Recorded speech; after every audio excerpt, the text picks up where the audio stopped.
So Storm Center, huh? Yeah. Zero storms in this movie. Nobody was chasing tornadoes. I feel like there was like a false advertisement issue going on here. Whereas Phil Sy Hoffman in a stupid hat, you know. I was going to ask about that. I was like, why is it called Storm Center? Like, is there a reference here that I'm missing? Because, like, it seems complete non sequitur to the actual plot. There was a storm of communist propaganda in America, actually. He was at the center of it. Yeah, that's all I could figure was that it was just like a really shitty metaphor. Like, I'll tell you, this movie just made me think of what Orson Welles said about Elia Kazan. Have you seen that clip? It's one of my favorite Orson Welles clips ever. I think you know what you're talking about, yeah. He's asked about Elia Kazan, and he says, Elia Kazan is a traitor who sold out his comrades to McCarthy and made a movie called On the Waterfront about how cool it is to be an informer. However, he is a great film director. And I was like, yeah, this was not directed by Elia Kazan. That's all I'm going to say. This is quite the opposite. Yeah, I did a little poking about like the history of the movie because that's what I'm always interested in is like who made it and why, because I don't really always have the skills to understand the film metaphors or what's happening in like the films talking to each other, but I can at least understand like, oh, this guy was accused of being a communist. Like, so I thought maybe someone involved had this happen to them, but instead it's there's a real librarian that this is main character more or less is based off of. It's like, oh, cool. And I do love Bette Davis. So. Just made me want to watch like Now Voyager, which like great film. If y'all haven't seen Now Voyager, like, or just Whatever Happened to Baby Jane. That's like my two modes. I'm either a Now Voyager gay or I'm a Whatever Happened to Baby Jane gay. And there is like no in between. All right, let's fucking go.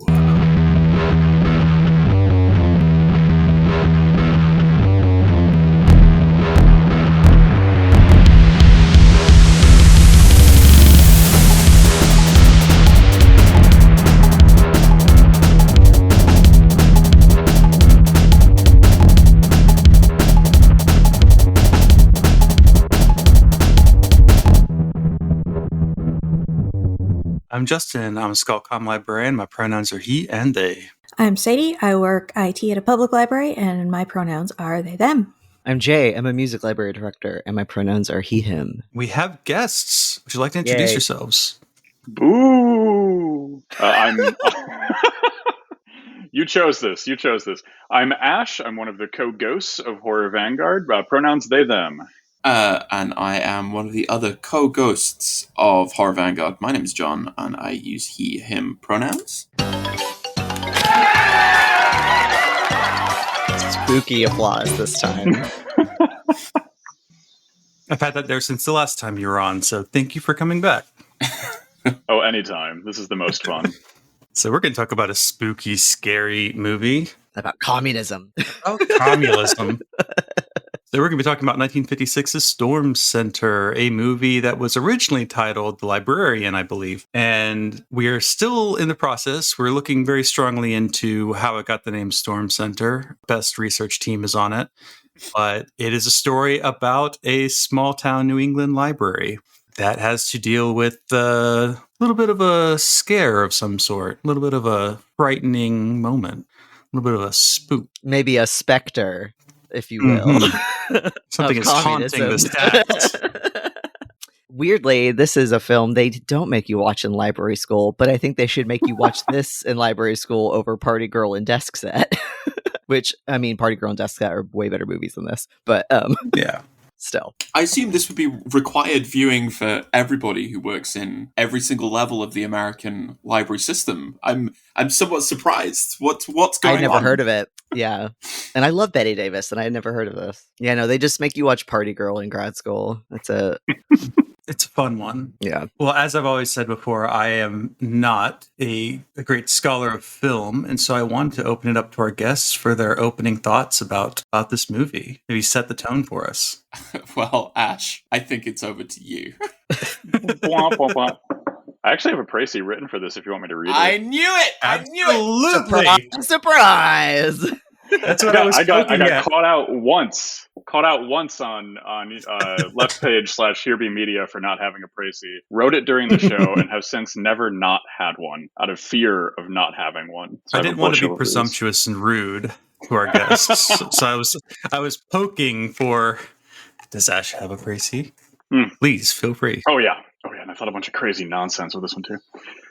There are few game systems that contend with the library as a site of struggle and metamorphosis better than Call of Cthulhu. In COC, your character regularly finds themselves visiting local libraries, special collections, and forbidden archives to better understand the world around them. Your place in a Lovecraftian world is never certain and constantly renegotiated as you attempt with strained success to correlate the contents of your existence.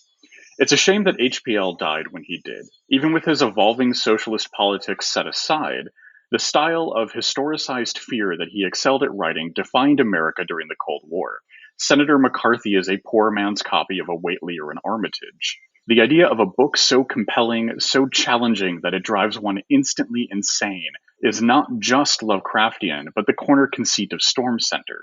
The Communist Dream, the film's tired masking of Marx's Communist Manifesto, is reportedly so dangerous that the community would rather watch a child become a crazed arsonist than contend with its contents. In no way then do we find difference between the Communist Dream and the Necronomicon. The terror for the fearful uninitiated, a tool for those already familiar with the arts therein. Alicia Hull herself is the perfect vehicle for an aged sage of the best weird fiction traditions. She embodies the types of alterity that make her kith and kin to elder things and deep ones. Hull is a being in a slightly ambiguous gendered position. A cis woman certainly, but also one thrust into the political arena of her gendered overclass. Hull contends with the hyper-objects of the real in ways that would make the great race of Yith proud. Storm Center's liberalism has it constantly running out of steam. The Communist Dream must be kept in libraries for uncertain reasons no more specific and no more vague than a nationalist sense of moral fortitude. It's Wilbur Whately and Dean Armitage locked in combat over the coming age of Yog-Sothoth. Neither see beyond their small spheres of influence, no deeper in time than perhaps a quarter of a life. Hull and the City Fathers likewise battle over something less concrete than the coming of a great old one. There is a third contender, dear listener, in this cryptic conflict. It is you, I, the viewer. We could side with Hull for a sense of academic freedom, the City Council over wartime concerns. But both of these leave us stuck with the peace and safety of a new dark age. It is within us to transcend Yog-Sothoth, to build something that can last longer than the Yithians, to extend and abstract the library as a site of struggle, concept, and social framework throughout our lives. A writer gave birth to cosmic horror, a writer gave birth to communism, and a writer hemmed them both in with patriotic prose, all contenders in the eerie archive arena of your local library. Join us as we check out Storm Center. Yes. Pun. I was so excited to see how non-librarians would react to this film's bullshit neutrality, intellectual freedom arguments, because I read the Wikipedia for this and it was ooh, this is anti-McCarthy and about a book about communism and defending it in the library. Okay, and then I watched it and I was oh, okay. And I was so caught up in that I was so curious as to what non-librarians would think of this. That was beautiful, Ash. Thank you. Oh, I thank you. Yeah, I also read the wiki before watching. I had never heard of this one either until y'all suggested it. I read the wiki and I was really hyped. I read a bunch of reviews, period, and later reviews, and it was anti-McCarthyist, brave film stands up to, and then I watch it and I'm there's some great creepy shots, but this is the most liberal, they literally both sides Mein Kampf in this movie. Yeah. It literally opens on a shot of John Stuart Mill's On Liberty. That's when the credits roll, that's the text that's being displayed. So it's welcome to the antinomies of American liberalism, as it is completely unable to deal with ideology or politics properly. Politics will literally turn children into arsonists. That's what politics does to you. And sadly, even now, still in our current, and this is something we talk about on Library Punk all the time, that so much of discourse around book banning and intellectual freedom still in libraries now is this sort of tired, hollow, liberal, but we have to have all of the ideas, right? It's more about the principle of the thing than actual ideology of why you might want to have a book in a library, why you might not want to have a book in a library, both ideologically and just like, you can't have every book in a library. There's literally not enough physical space. And it might not make sense for your community to have a book in a library, right? So it's like when it's more about the principle of the thing than actually caring about what books are in or not in your collection. I was like, okay, we haven't changed at all in 50, 60 years. Yeah. The way we've always formulated it is it's not that you put a book there because it's good or bad, or that the community has the fortitude to withstand bad ideas. It's usually something like queer people are cool. People need to learn about it. Whether or not there's represented queer people in our community, you need to learn about them. There is sort of a coercion in particularly public school. You are coerced. You are forced to learn about things you don't want to learn about. And the public library also has a semi-coercive nature of, we are going to put things here that will challenge you. And there's a reason for that. And it's because it is for ultimately our good. So we believe in that. The underlying ideology behind that might be kind of wishy-washy, but I think you can move beyond liberalism and say, like, look, there's a reason we have to learn about other people. And that's sort of like an anarchist dream of like, we need this radical interdependence to be able to run without hierarchy. So I think it's totally consistent. I also didn't see this as an anti-McCarthy film at all. Mm-hmm. This film felt more like the only problem with McCarthyism is that it gets, quote, innocent people. Mm-hmm. You know, if it got just the communists and stuff, that would be fine. Like, that's like with her, like, oh, she was in those organizations that turned out to be communist fronts. Well, but we didn't ask when or why she joined them, or when or why she like left. And if we just knew that, then, oh, she's innocent. She's being besmirched. She can't be actually a communist, right? She has to be innocent. And there's a very liberal sense of like this totally like Apollonian political landscape. Like the organizations she was a part of that were known communist fronts were like the People's Association for Community Smiles or something. Like they're just these like anhedonic things. And in the end, when all the books burn in the library, and it's this very like, it's an effective like horror sequence of seeing all like the zoom ins on the titles and the spines through the flames. But it's the most like it's the books that I would draw if I was making a children's cartoon in the background of the library, just so they know it's a library. It's like Shakespeare, like one of the books was like something like Medicine for People or something. It was like a bunch of fake book titles. The Mind of Man, Dickens. Yes, when you yes. said religion. Yeah, religion. Yeah. Won't somebody think of the folio edition of the works of Voltaire? Oh, not my Dostoevsky. No. My Barnes and Noble Moby Dick is going to be destroyed by McCarthyism. This sucks. I do like those Barnes and Noble editions. I had one of Hamlet. They're It was very so nice, pretty. actually. I'm so conflicted over those because they're so pretty, but it's like I don't want to own the Barnes and Noble edition because I'm petty. So it's the great war Good inside reason. of so many queer people. Pretty versus petty. Which one do I let win? Yeah. I did have kind of like a question for the group if we wanted to kick this around. So to the best of my knowledge, the Communist Dream is not a real book. I tried finding it. I could not find any book with that title. So what do we make of them being too big of cowards to actually put the manifesto in the film? My thoughts is that if they actually put real politics, they don't talk about about what communism stands for or what might be in the Communist Dream. It's just the word communist, like communism, and that's scary. If you were to actually put the Communist Manifesto or some other like communist real text in there that had actual real politics in it, you couldn't just use it as like a spooky boogeyman thing that is kind of devoid of politics. Like it would have to be a real object that people would have to talk about, and not just some sort of way to talk about, oh, well, we have to have ideas we don't agree with in the library, right? I put the Communist Dream into WorldCat, and I set the limiter to 1956, and it just immediately took me to the page for Storm Center. So I do not think this book exists.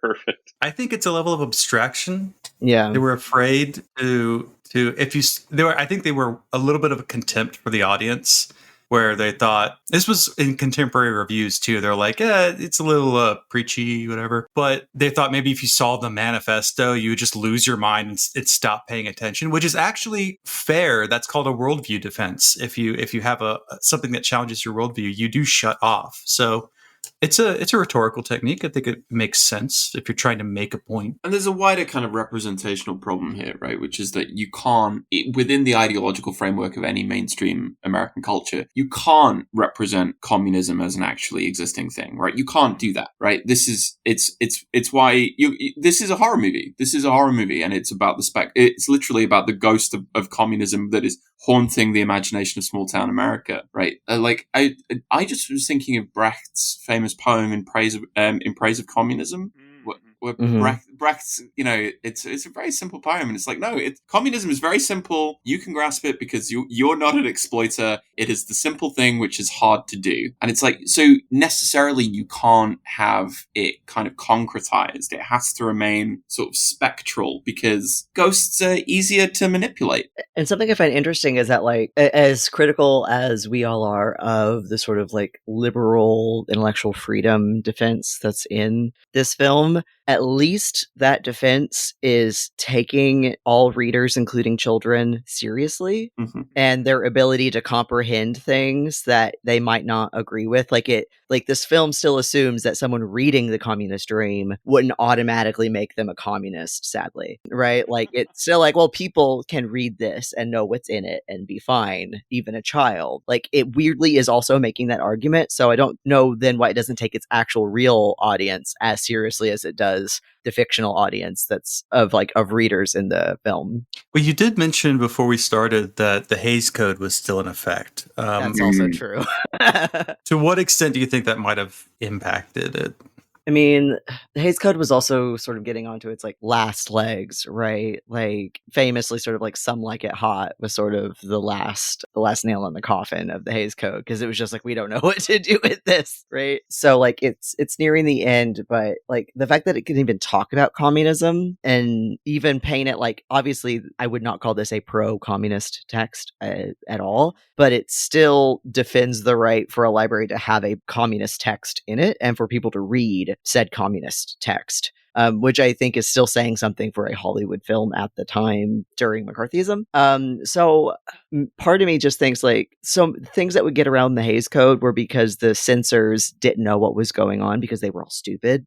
So maybe they just like didn't know what was going on, or the fact that it like wasn't real communism, or the fact that it paid lip service to like communism being bad, that was fine or something. Because it gets kind of very patriotic about, well, this is what democracy means, and this is what being an American is, yada, yada, yada. Communists wouldn't allow you to have the communist dream in the library, but we do, you know? Yeah, it's very blue tick liberalism, isn't it? Yeah. Like, which is, I think the criticism of the time was that, like, it's very preachy. It's a preachy, very heavy-handed and didactic movie of, like, it isn't small town 1950s republicanism good. And you go, but what's interesting, I think, watching it now from the left is that you have to go, actually, there are some things here which are useful from a left point of view. The principle of equity of access is extremely important and was a big reason why the real life librarian that this is based on was fired, was her providing access to the library for Black Americans in, I think she's in Oklahoma, right? Like, so there are useful things there, and there are ways in which you can kind of see, like, leftist politics is not necessarily just a kind of overcoming of the quote unquote liberal humanist project, but is in fact its completion and actual proper universalizing, right? So you go under communism, would there still be libraries? And you go, yeah, of course there would, but they would actually be libraries that everybody could access, and everybody would have the time and resources to access in whatever way that they needed to. So I don't know. I think it is it's a weirdly preachy movie, and I think but I'm like, for a first go of an anti-McCarthy mainstream Hollywood film, boy, it could have been a lot worse. It honestly kind of reminded me of this propaganda film from 1951 called Face to Face with Communism. I don't know if you've seen it. It's only 30 minutes long, but it's very funny, like propaganda film. Basically what happens is, you know how in Canada they would have those invasion days where like the Nazis would invade and the town was taken over by the Nazis? Well, basically this guy like wakes up, or he's like comes into town or something, and he wakes up and like the communists have taken over, and he's like going through his days bewildered, and he eventually like gets tried in a court in a like a Soviet court for crimes against the people, and then he wakes up the next day, and then it's like everything's back to normal, and he's like, "Oh, everyone's like, oh wow, that was really a great performance you put on yesterday. You did. I guess they teach you all sorts of things in the army." That's right. He's an army guy who was going through town, and it was very strange, very surreal, very funny. I highly recommend it. But this was sort of like it reminded me of it because it was very much like, what if this town just started losing their minds about a book called The Communist Dream? And everyone is sort of slowly turning on each other, turning on the little boy, turning on the librarian. As the movie sort of reaches further towards the end, it just kind of turns into a horror movie. And it's very strange why it's, I don't know, it just pulled a lot of comparisons for me, as if, like, were they drawing from that artistically, or was it just a coincidence? Yeah. Weirdly, what the end reminded me of was Gone with the Wind. Mm-hmm. Actually, I'll never go hungry again, and like, Atlanta burning behind her and everything, and like, especially since this was inspired by a real librarian who, what she was actually fired for was like desegregation stuff. I don't think there's a single person of color in this film, right? This is a very white film, and so it's like this like legacy of desegregation and the civil rights and like race in America, and like how our institutions are structured around race is as haunting of this film as like an absence. And then that like shot at the end of like the library burning and her being like, "Over my dead body" or something. I was like, okay, Catherine O'Hara. Like, like it was just very, very that kind of like American spirit, Atlanta burning behind her thing, ignoring any, like, we just care about the white women now. Like, we don't care about anybody else. So like that's, which, I mean, Gone with the Wind is also a horror movie, but yeah, like just like legacies of the absence of discussing racial politics is very absent present in this film. My metaphor is getting away with me, but you know what I mean.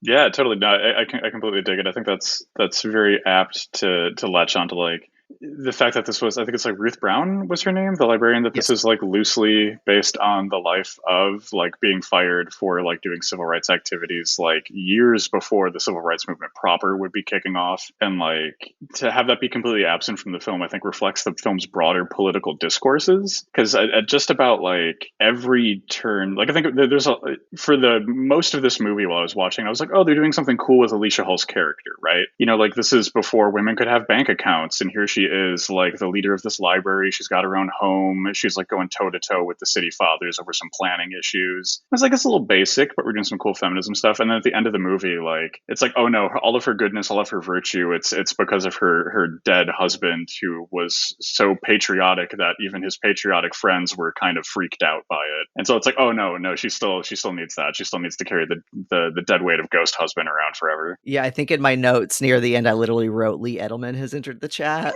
Like, yeah, I think I was like, she's a war widow, you idiots. Like, yeah, it's like that retroactive. How do you justify the Cold War? Well, we go back to the Second World War. How do we justify that? Well, we go back to the first one. And like, there's always this kind of retroactive, because really, that whole point is not just about legitimating her, but it's about legitimating like the quote unquote goodness of America, right? Don't you know we fought a war against them, and it's like, oh, okay, so we're gonna that's our sort of retroactive historicity, where in fact it goes you always ground these liberal principles on an act of violence and death at the end of the day, right?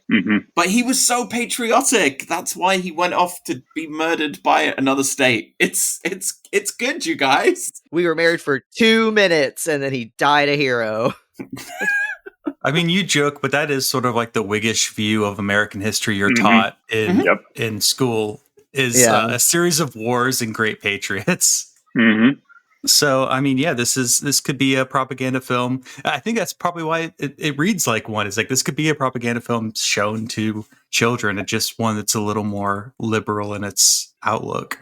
What do we make of the way that this film frames the threat of this communist text and like everything, like the book bannings, like everything? Like, how do we view this film's, I guess, like portrayal of like the child with a capital C, right? Because I have opinions, because I was like, this could have been made today with a lot of the things they were saying about Alicia Hall, the librarian, and like the way that she was interacting with a child who I would argue is a very queer-coded child. I think both Sadie and I in our notes independently were like, is he, like, oh, this is a tiny gay child because he doesn't like the sports, Oh my God. Yeah. And he hangs out with librarians. Like, yeah, no, it's like, I've been there. Little Freddie Slater doesn't play baseball like the other boys. No. So yeah, like, what do we make of like this, like the way this film like frames the child, capital C? I actually thought that this was like, I have no way I could ever prove this, but I have a sneaking suspicion that this is totally unintentional. But like, so the first time we meet the Slater family, we've got the absolute loveless, despotic marriage between Laura Slater and George Slater, and then we've got little Freddie, our chipper little lad. And the first thing that we see is Laura is going to take a train to go see her mom alone without the rest of the family. And this has Dad very upset. And I'm just like, 100%, babe, go see mommy. Get the fuck out of there. Get out of that house. And as long as there's beer in the fridge and books in the library, we'll be good. I had that line highlighted. My favorite quote in the film is, "You can always get another father, but a good book is hard to find." Yeah. That's another one that I... But the movie, like George is this like unredeemable villain. Like he doesn't even have that like spark of complexity that we see in like like the Rochesters of the world, like your classic Gothic patriarch villain types. He's just like a horrible dad, a horrible husband, a horrible member of his community. He's like this like bitter, biting little dude, and I found that like really effective. That it's not like Freddie's corruption is not being centered on this librarian and her, regardless of what your politics are, her choices of what books to stock in the library, but it's like 100% on this dude being a terrible dad. I wonder, you said that might not be intentional. I wonder if he was not meant to be a little sympathetic to the all the 50s dads out there to be like, yeah, I'd tell my kid to fucking stop being a queer. Like, it did him no harm. But yeah, you might be right. That librarian does know some stuff. That could be good. Maybe the contempt of the movie is coming through again. But there's that scene. There's that scene where like our poor little boy has a nightmare, full of its again very queer coded. All of the phallic imagery, snakes and fire. Like it's Freud 101. And actually, there is the what makes it even worse is there's the moment afterwards of a kind of like actual positive male interaction where his dad's like, "Hey, let's go for a walk. I'll buy you a soda. Oh, by the way, the communists want to get inside of your head and burn everything to the ground." And it's like it's shot. Oh my god! That shot of like the industrial machinery, because it's like what was the socialist Soviet republics to America? It was communization plus industrialization, right? That was the whole thing. That was the whole drive of the USSR, was towards industry, and so it's political horror. It's designed to basically melt this poor child's mind into ideological soup. I'm like, the great tragedy, that's the great tragedy of the entire film, is Betty Davis being yelled at that she's a communist in public until she slaps this child in the face. Which is like, that's like the all is lost moment. The thing that got me was after that scene when it's George and Laura, and like he's like, "Where did we go wrong? How did we end up with a boy like this?" And it's like, truly?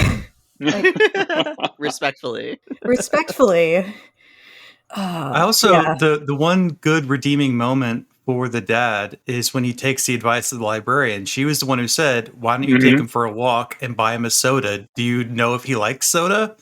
And so that's where I thought, like, oh, he's like coming around. I thought this was his turn. But then the horrific scene happens with we got one of those down at the plant. You never know. I don't really understand what was going on in this scene, really, except that the child is like losing his last shreds of sanity. Well, Dad has just finished binging all of Ben Shapiro's YouTube videos, and now he is inciting stochastic terrorism in a young man. Like this movie reads too well for 2023. And that young man grew up to be Dennis Prager. I mean, like, really, like, they basically they do everything but call Alicia Hull a groomer in this. And it's like, they don't say anything about, like, in, like, the sexual context that, like, it's being used now, but, like, there's not a difference between, like, grooming a child to be a communist and whatever, like those are the same thing. Oh, yeah. In the minds. Like, even if you say, oh, we're not doing the sex thing that you are accusing us of, but just our existence as queers, as communists and everything, that in and of itself is grooming according to, like, the far right, or just even liberals, right? Like, that in and of itself. So it's like, they basically, this is like a narrative of a librarian being called a groomer, and her trying to be like, no, I swear to God, I'm not a communist. I'm just trying to be a good librarian. And, like, that's already conceding the argument, right? Like, we say this all the time. We have to stop being so defensive in how we respond to book challenges and being called groomers and all this stuff. Like, we have to say, like, no, like, we have to be affirmative and proactive in how we are framing the ideology of our collection development and of our identities that we bring into being librarians. Because they're going to call you this anyway, right? Isn't this something she learns in the course of the film, where it's like, you know, I found out they were a communist organization, so I resigned because I'm actually a good American, like, left liberal. But it's like, no, they're going to call you a communist anyway. So like, what does it matter if you go, no, please, I've done everything that you already wanted me to do. You're quite right. That same thing is going to happen. Yeah, there's a lot of gender happening in this film. I actually started making a note. There's some gender and some pronouns happening, but I had a thought, which was, I think the reason we have, like, this dysfunctional family, like the dad is a piece of shit, the mom is doing her best, she, like, loves to play the piano, and he's like, stop banging that piano. And I think he does say piano because I wrote it in my notes that way. I think one of the threats, I don't know if the movie did a good job of not making this look like a threat, was the undermining of the patriarch by the public services. So, like, by women in these public service roles saying, hey, your kid's fine. Hey, little kid, go read what you want to read. Being a surrogate parent in the community, and sort of that makes the family kind of lose its hope in the child. And the child, once he's turned against that positive role model, sort of goes off the deep end. But it's very interesting because I don't know if they tied that up very well, if they wrapped that up, because there's two kind of gender storylines happening. I think one is the family, and then the other is the young anti-communist who's trying to unseat the establishment politician, and who is dating a librarian, the up and comer. So that's why I think Ben Shapiro will come back into this once we get to that storyline. I think he's much more of a current right-wing kind of guy, and I think that was a really good choice by the movie to make the political nature of the challenge, that, like, this was just some fuckhead trying to get one over on the establishment guy who's really nice and everyone likes him, and he's put in his years of public service. And yeah, he used his girlfriend saying, oh, we didn't throw that book away, as an ability to go burnish his anti-communist credentials. And the film explicitly says that. I thought, well, that's pretty interesting, actually. And she leaves him over it. That was I was sick. like, good. I was like, good for her. And then she went to go work with the desk set librarians. Right? There you go. He looked like Colin Firth, and it bothered me the entire movie. Did. I was just like, I cannot unsee this. Yeah, I was really worried at the end that they would get back together. Paul Duncan, our evil politician, and other librarian. God, I'm forgetting her name. It's like Martha or something. Margaret. Martha, I think. Like, I was so worried that they're having, like, this literal fireside chat as the library burns down. And he's like, oh, whoopsie doodle, I guess politics is a little strange. And she's just like, what the fuck are you saying?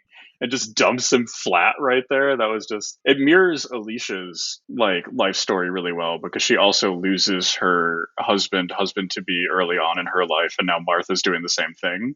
But it's kind of like a more positive, agential twist on Alicia's biography. So it is a cool little, there's some spice in this film that kind of makes it more interesting than a, I don't know, center-right, anti-McCarthyist, anti-communist film would be, ? Yeah, I always like these little sort of thing, because this is 2 years before Desk Set. Oh wait, only 2 years? Yeah. What? the original star for this movie, I think, dropped out because they thought it was going to be in Technicolor. Mm-hmm. So it makes the film look older than it is. But yeah, there's in that movie as well, there is some strange, like, there's a strong sort of feminist base there. Yes, we're showing women in these traditional pre-war roles. We're kind of like trying to push them back away from the manufacturing roles and stuff, but they're still there in positions of authority. But in this movie, it's just not as well articulated. Of like, everyone is sort of kind of just pities the librarian character and doesn't really take her seriously from the very beginning. She shows up. She's so excited for the children's wing. She's got all her documents. She takes it to the pub where they're having the city council meeting. She took the library buildings course in grad school. Like, she's ready to go. And everyone's like, calm your tits, eat some lobster bisque or whatever it is we're eating up here. It was like, there's some throwaway joke too about her weight. I feel like it was like she ordered 2 whole things of lobster bisque, and I was like, was that necessary? Bad guys can say bad things, I guess. They're allowed to be villains, but it was just a really strange line that I was like, did I mishear that? But anyway, the whole movie, she's sort of a pitiable character. She's not really. She's shown to be a very kind person, also sort of saintly suffering more than a agent of herself. Yeah, like, I got really upset because it was like, despite them not taking her serious, like, despite like the city council not taking her seriously, I felt like the movie was taking her seriously at first, and like showing her principled and being in the right and everything, like, and showing clearly that we should be on her side. At least that's how I was reading it, until like it just reduces her down to this, like, I'm gonna go to California and eat nut burgers, and I'm gonna cry about the children, TM, and like, just that's all that she's reduced down to, is this like pitiable, like, woman without a purpose who doesn't even have children, and her surrogate children are now taken away from her. Like, it just, like, this whole film, it's like, at first it was like a film about like childhood liberal, like a child's right to read what they want to read, and taking their ability to do that seriously, because like this kid could read whatever he wanted, and like she was even let him take home like a rare book, knowing it might get damaged, and it did. But like, she let him do that. She took his desire to read like seriously, and I was like, yeah, like, this is things we've talked about on here, like with like the guys from Seriously Wrong, right? Of like child autonomy and like children's rights, right? And I was like, oh, okay, good job, movie, cool. And then it takes that kernel of like something good and just turns it into her being like hysterical and childless, and I was like, really, movie? Like, it totally removed any of her principles or anything until her little not Catherine O'Hara, Scarlett O'Hara, a Scarlett O'Hara little speech there at the end as the library burned, right? Yeah, isn't it? What is it that one of them, the judge says, she should have had 20 children? Oh, but yep. It's like, oh, okay. So once again, we're back in the realm of like reproductive labor, right? Of like, yeah. And the point that you made, Jay, is like the capital C child being not just reproductive labor, but also ideological and political reproduction, right? How do you, and it's like, how do you, what is it that the child is this element of the future, and the future is open to contestation, which again brings it back to the point that you were making about Lee Edelman. Yeah, it was very strange where they were in that scene, and there's the young woman who's like on her side because she grew up in the library. And then the judge goes, she was so smoking hot, like even smoking hotter than you, young woman. And then he starts singing this, and I was really confused. Apple chips, you talking apples, got 'em. Big ass booty, that's an apple bottom. Apple pie. Justin, I hate you so much. Was the best part of the movie when that song came on too. Yeah, what you should have done was got the clip of the little library theme song that they sing. Like, why don't libraries have theme songs anymore? Yeah, they did the 14 words little pageant. Mm-hmm. We must protect our library, other folk.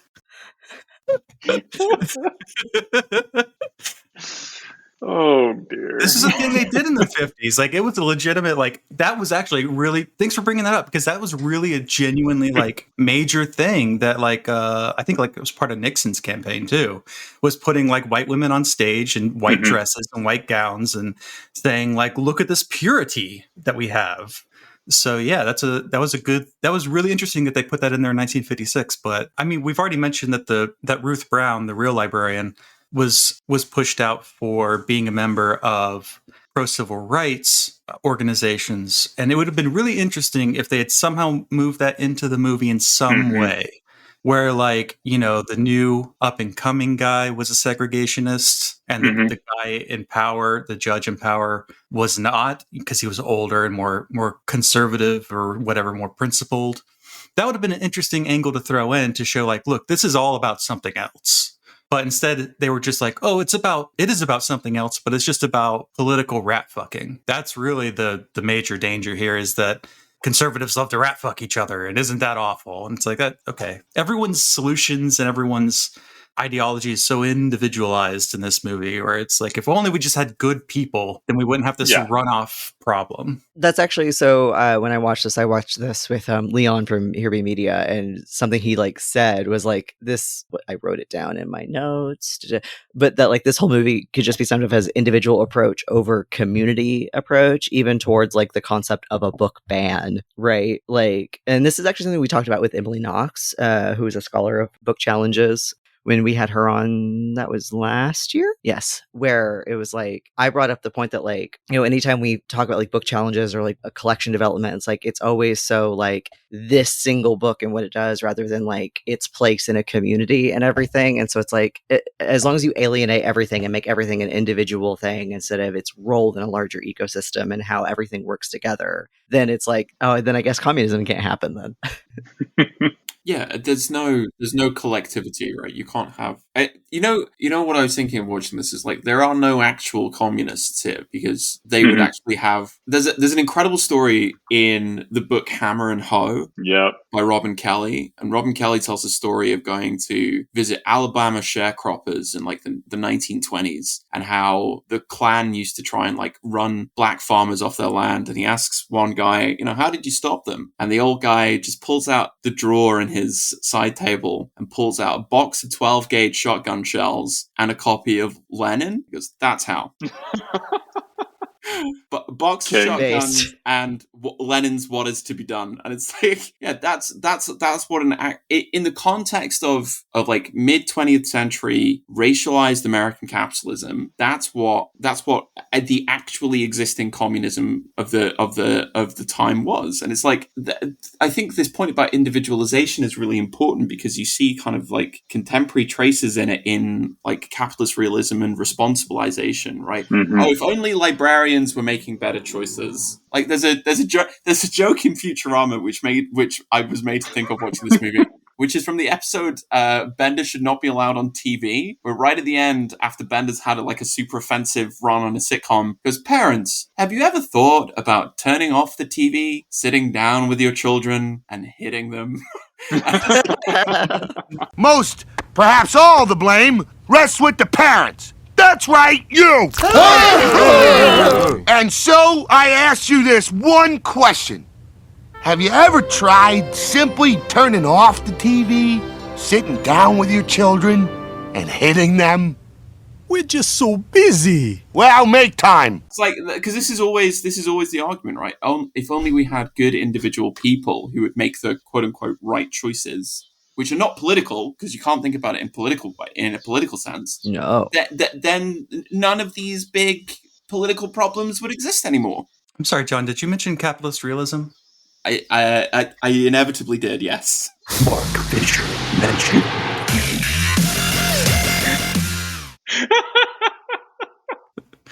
Just making sure. Cross it off the Horror Vanguard bingo card. Yeah, that's what people don't know, is my soundboard is just a big bingo card. You are an artist, a maestro with that thing. Thank you. Yeah, like kind of like going back to what Jay was saying about Alicia Hull and her character arc throughout the movie. Like, I mean, like it's really misogynistic what they ultimately wind up doing with her. The like, you know, oh, she was widowed and now she's the like the second her husband died when she was 19, she transmogrified into a grandmother, dutifully watching all of these wayward children in the library / orphanage, and then like. She's just absent throughout the whole middle of the movie. She's doing nothing, and she's just like, "Oh well, I guess I'm a horrible communist now, and I'm gonna move out of my house or whatever." And like by the end of the movie, they kind of pivot to this like Martin Niemöller kind of first they came for the communists thing, no, I should have stood up when I had the chance. It would have been better then. But like the whole middle of the movie doesn't support that ending. Like the grandstanding by the end of this movie is just standing on like almost nothing. Yeah, it is really flimsy at the end, I would say. It's kind of jumped in with this at the beginning, but it really is sort of the thesis question of this podcast, which is like, what resistance can liberalism put towards reactionary and fascist tendencies? And is that resistance sufficient? And we've had a long time to think about it, where it's very much like, what are our answers, right? Like John said, you're not throwing away the liberalism, you're making it live up to its promise. Mm-hmm. You know, that took a while for me to kind of suss out in my head. It's like, okay, what do you do with like these liberal ideas that are pretty good? And then how do you sort of make them the outcome that they should be? I think a really good example of this, I've just been writing about this actually, is in the context of the Haitian Revolution. The Haitian Revolution is the successful revolution is generations in the making, obviously, when France is in control of the island, and it is Toussaint Louverture who leads the successful Haitian Revolution. And Louverture and Dessalines and so many of the other Haitian revolutionary leaders explicitly take, in terms of their rhetoric and explanations of why they're doing what they're doing, they take elements from the French bourgeois revolution, right? Liberty, equality, and brotherhood. And they go, well, if you take that seriously, that means universal emancipation. And in order to enforce and complete those values, that necessarily requires revolutionary struggle. So I think really that's what we mean when we talk about the kind of completion or proper universalizing of those ideals. Like the problem is not that the ideal was bad. The problem was that French racism and French colonialism was actually an impediment to the implementation of that ideal. So yeah, I mean, Louverture and like that what that ultimately leads you to is the necessity of what Mark Steven writes about in their new book, which is the literary history of class war, right? The idea that actually the antagonism that emerges in the struggle over what those values mean and how they should be implemented is kind of necessarily a revolutionary one. Yeah, there's a series of lectures I always bring up, which is Rick Roderick, and you can find them all on YouTube. And one of the lectures has a bit that I always think of. He says the real threat to a system is that people are actually going to hold you to what you say you believe. This is as much a threat to the Soviet system as it is to the liberal system. That people are really going to take you seriously and try and live up to those values. And that's always going to destabilize, but also give potential for a new revolutionary movement. Yeah, and I think it's worth it to situate the kind of like the specific clade of liberalism we're dealing with in Storm Center too, because this is right off the heels of World War II. This is a great time to be an American living in the United States. Everybody's got money. There's a good economic boom. And that's about to slowly start giving way. We're about to hit the 60s and the civil rights movement, and then we're going to get introduced to really cool, fun ideas like Reaganomics. And so we're like, this movie is kind of like very uncomfortably seated between like the kind of peaking, this cresting moment where like, you know, like the American self-mythologizing worked for a lot of people, also didn't work extremely for a vast majority of them. But then it's going to just go into free fall after that. And so this movie is kind of like, we're seeing like, these are like the teasing threads at the end of American liberalism starting to get pulled apart by its inability to talk about its own political conditions. Yeah, because it's like, it's not that Hollywood movies before this time, like, didn't ever have politics or even good politics. Like, even like fairly made, like, Casablanca is like kind of an anti-fascist film in a lot of ways. They shoot a Nazi in it. Like, and like, you know, it is the first Hollywood film to mention the existence of concentration camps. Like, while the war was still happening, they didn't even know if, you know, who would win the war at the time. Most of those actors were like refugees. They were like Jewish and Eastern European, like refugees, right? Like Hollywood was making films that had like semi-decent politics like during World War II. So like, it's not that that was an unheard of thing to ever happen, but I guess we won the war. So we don't have to do that anymore. We don't have to have politics after the war. Let's go back to shooting Nazis in movies though. Like, whatever happened to that, you know? Where's my movie where a librarian shoots Nazis? I volunteer, you know, that sounds great. Wait, are there Nazis in The Mummy? I haven't seen The Mummy since I was like 7. No. It takes Is she- place pre-Nazi. I think it's It's pre-Nazi. Okay, Oh, I thought you meant The Mummy starring Brendan Fraser. That's where my mind went. that's what I meant. Yeah, Oh, okay. yeah. yeah. I'm like, does she? Because she's a librarian. Does she shoot Mhm. a Nazi or anything in that movie? I don't think they have Nazis in that one. Alas, They have I haven't seen it mysterious since I was like cult. 7. That's why I'm not bisexual. Is I don't remember the Mummy. I feel very called out at this moment. Came out here to have a good time. Can I share just a very brief? I was doing some research about this film. Can I just share a very brief excerpt from a review of this film that I found on Letterboxd? Great. Please. Is that okay? Letterboxd review. Absolutely. 3.5 stars. This film features a scene in which Betty Davis continuously bitch slaps a kid after he hysterically accuses her of being a communist. Wow, what a moment in time. And the final one the final thing that I found was just a quite a long review, 4.5 stars, watched by Rosalie back a couple of years ago. If anyone ever tries to remove a book again, they will have to do it over my dead body. So much greatness in this one. Note to self: I am well on my way to becoming a communist. Yes. So maybe we've been a little uncharitable. If even decades and decades after its release, for all of its didactic heavy-handedness, you can watch it and still feel kind of moved by it. This was a film not made for librarians. Yeah, because I just got so caught up in this bullshit liberal intellectual freedom without actual ideology bullshit. Oh, of course they're going to bring up Mein Kampf on the shelves. Are there any other bad books that we can think of? No, I guess not. Just Mein Kampf. That's always the one we have to fucking defend, right? And so I just got so caught up in that while watching this. Because it's still the same bullshit arguments we have today. Yeah. The thing I think that struck me the most was I was kind of eyebrows up the whole movie because of the heavy-handedness. And then the thing that really got me was that final line, the "over my dead body." And my only thought was just, bitch, they already do. Mm-hmm. As bodies, as just workers as commodities is not something we've solved. We see it all of the time throughout the pandemic. There's been a rash of bomb threats against libraries in the Chicago area. So that statement was supposed to be so powerful at the end of the movie. And to me, it just felt like resignation. As a public worker, yeah, it's going to be over my dead body because that's how far they'll go for it.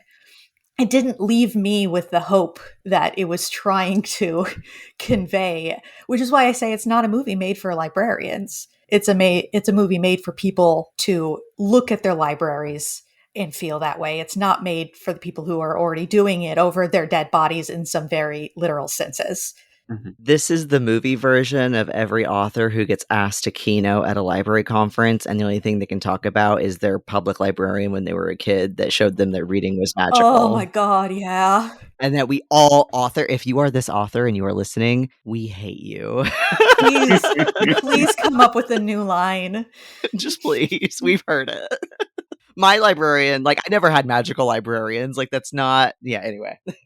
I think it was at ACRL 2019, we had a speech from Alison Bechdel, and that was probably one of the best ones I've heard from not a librarian, because they were talking about, they made some offhand comment about gender, and they're like, I thought we were getting rid of that part of our discourse, but whatever, it was just sort of a snide remark of how there was more of a gender radicalism that's sort of being pushed back, even in liberal discourse, by repeatedly classifying people and reifying them into all these new gender categories, preference categories. And the point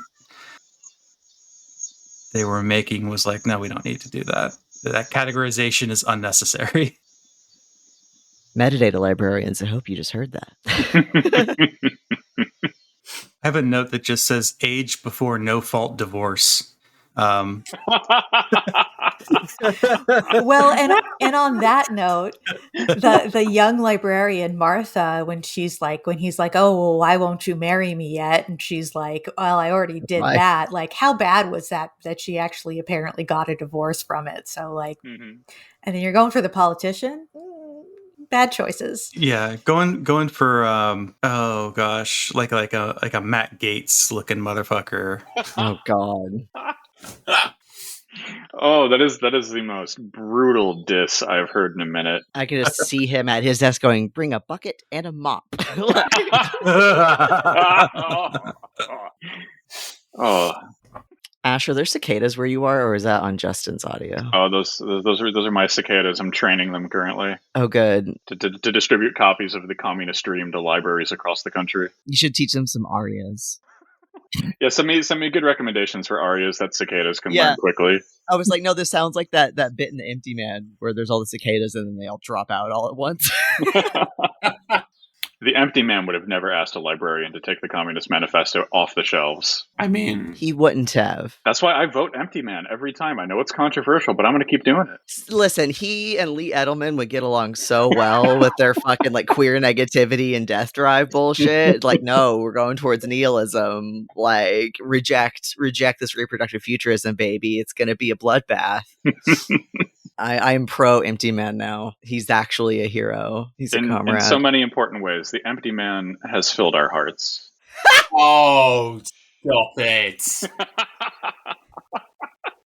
Oh God. So again, like the liberal intellectual freedom thing is pretty hollow and is still kind of a hollow thing. And like we talked about, like you need to have like purpose and intention and ideology, especially with when you are having any sort of intellectual freedom discussion, but also like practically, if you are a librarian and you have to write a collection development policy and like with statements about like book bannings and book challenges and stuff, like, oh, well, we keep Mein Kampf even though we don't like it. Like that's not something you can put in a collection development policy, right? Like these like are vague notions of intellectual freedom. Like they don't hold up on paper when you have some angry like astroturfing mom who is sending a template email to every library in the country about a book about a gay kid, right? Like, but we've got Mein Kampf, like that doesn't fucking hold up. So it's like, what do you put in your collection development that both is in line with the American Library Association's like stance on intellectual freedom and everything, but also does have ideology that does have intention and purpose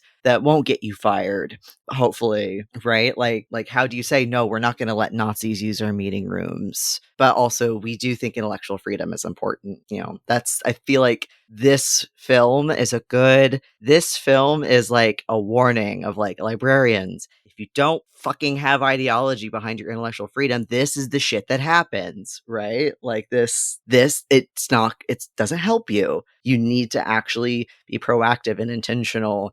And you can't let Nazis use your shit, right? Yeah, because if you go, oh, well, we've got Mein Kampf, even though we don't like it, you're going to get a readership that you don't want to have in your building. Like, it's a Nazi bar now, right? Yeah, exactly. If you have Mein Kampf and you're like, oh, I don't like having these Nazi books, but we do, you're going to attract people who like having Nazi books. Exactly. Yeah, and it's like, also just logistics too. Like when you're talking about collection development, you can't buy every book. Like no one can. So when it goes to a system, it's like, okay, one copy in the system of 9 libraries might have Mein Kampf because someone might need it to do research or like a high school history project. And we'll move that book to you. That's the magic of interlibrary loan. But we don't need to have like, if you donate your little self-published Turner Diaries. If it's self-published, it might have a good chance of getting on the collected. But if you're like your favorite conservative right-wing grifter and you bring like 5 copies to the library, we're just going to throw them in like the donation bin and like ignore it because like we've got to catalog them. It takes up shelf space. Shelf space has a cost per year. It's not free to keep things on a shelf because you have to shift shelves. That's a labor cost. Like things don't just stay static on a shelf. So there's tons of like of reasons to have like a complex understanding of collection development, which is why it's really funny that this movie ends and she's like, I'm never getting rid of a book ever again, which is like weeding. It's a big part of our jobs. We throw books away a lot, actually. Yeah, I love it. We love doing it. Yeah. We just stand in the back of the library where you can't see us and go, buckets, Kobe. Fuck books. Yeah, fuck You 'em. know, I mean that's what you would think we do, because all of the dumpsters full of books articles that come out every year when some Those are concerned always fun. citizens, yeah, those happen. God, yes, we do The throw book books has away. mold on sometimes. it. You don't. It's gonna kill you. Like, Don't take it out of the dumpster. You don't need a baseball encyclopedia from 1992. No, not really. We can recycle them, guys. It's fine. Recycling paper is almost infinite. That's really the thing about book bans and book challenges, and like especially with the way that this film ends with like a giant, scary, spooky fire, that we see all of the physical books being burned as if the ideas contained within them is what is actually being harmed. When it's like, for all of the critiques of Fahrenheit 451, if it got a thing right, it was that the idea is the important thing, isn't the fact that it's paper and a physical item. There is a lot of meaning and added value with something being a physical item in a book. But like, if I don't know, I've got lots of books right up there, and if I just grabbed one, if I like ripped it in half right now, nothing bad would happen besides I would need to buy it again, right? Like, burn even a library burning down, like there might be rare volumes in there, it would cost a lot to replace them, but like, you're not harming those ideas by a library burning down, even though it might hurt, even though there is value in having physical items for things. This is not me saying fuck books, we should all have ebooks, and that's not what I'm saying. But just burning a book, just like removing a book from a library, the communist dream isn't in a book. The communist dream is in hearts, your listeners. And that's really what you should take away from this movie. It isn't what we read. It really is the friends we made along the way. Yes. I'm surprised we haven't really brought up Moms for Libraries or Moms for Liberty. Moms for Libraries is just a front for Moms for Liberty. We did a whole episode on them. I'll link it in the notes. But it's basically an astroturfing group by the Republican Party, particularly the pro-Santis wing of the Republican Party. And they are astroturfing challenges to queer books and books about race, pretty much of any type. And they're quite prolific across the country, particularly because they're clearly getting funding from dark money sources that they aren't accounting for. We did the math on it when we did an episode on them, and they say they make their money from t-shirt sales. Anyone listening who's ever sold t-shirts knows that that's not possible, because you don't make any money off t-shirt sales. You just do it to get a cool t-shirt your friends will wear. That's the main reason. And so their approach to having books in the library is very much like they have to have a control over children, which I think is like one of the themes in this, is like the librarian is getting the kid's head full of ideas. He's learning about the librarian monsters. Is the death drive, yeah. Mm-hmm. And also there's a part of them that is particularly just like anti-library. They're much happier to have a library closed than to reach a compromise. So they'll fire a director, they'll close down their local branch. This is a completely anti-library book. They're not for libraries. They are for the destruction of a public space that libraries represent. Like there's really no other way about it, because it's much in the same way that homeschoolers run for public school board. They don't believe in public school. Like you get these like fundamentalist homeschoolers, and they're like, the only thing I want to do is funnel money to charter schools and cut funding. And that's all I want to do, right? I'm trying to tie that back into sort of the McCarthyism of this movie, because I think the anti-communist angle is always still there. It's always kind of the same panics. It's always a lavender panic. It's always a racial panic, and the communism I always feel is sort of like secondary to that. The real threat is always like black communists or women or something else. That's always kind of a bit more of a smokescreen, but they just choose whatever is there's some true believers, but not all of them. Yeah, communism is the floating signifier, right? You can just place it onto the out group, where it's like it's the queers, it's those feminists, it's those civil rights activists, like and if they are not willingly complicit, then they're a communist front, that, you know, they're trying to impose that all of these things, right? But it's like, and again, a lot of it from what you say about Mums for Libraries sounds very much like this idea of like, the idea is not an abstraction, it's the kind of concrete object which is the problem, right? This idea of like, oh, it's the book that's the problem, it's the library that's the problem, it's that actual physical concrete thing that we can erase is the problem, when in fact, actually, as this film quite convincingly shows, the ideas are powerful precisely because of their immateriality and the ability that we all have to instrumentalize and enact ideas and to make ideas kind of real. There is no building that if you were to burn it down, people would not believe in the abolition of capitalism anymore, right? Unless you put all those people in that building. I mean, that's always where it ends up, isn't it? Yep. I mean, this literally just happened to Emily Drabinsky, who we mentioned this in an episode, but she's been on the show before. She is an amazing librarian in New York, and she's very vocal about being a Marxist and a socialist and about labor organizing for librarians. And she is our current president of the American Library Association.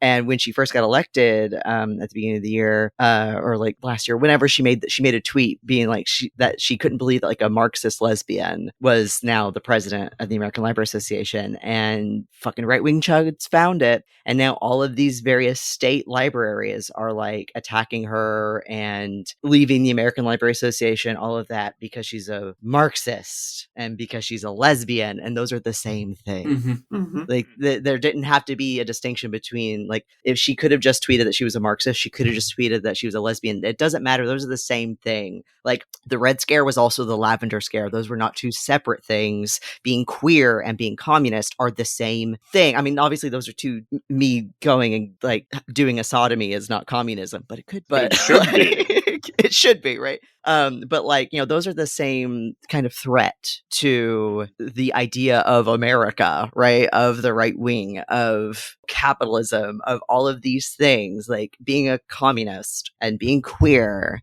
being any kind of other, that is an inherent threat. And it's good to be a threat, we think. Like, we defend like, when different library associations were like writing about what happened with Emily, they were like, oh, well, it's actually good to be a member of the American Library Association for XYZ reasons. And it never once defended her being a Marxist or being a lesbian. It just was like, she's cool. Anyway, you should join your library should be an ALA member. And we were like, no, it's actually really cool that she's a Marxist. It's actually really cool that she's a lesbian. Like, those are both good things to be. Mm-hmm. So I just always think of that tweet that was like, can you even be a Marxist lesbian?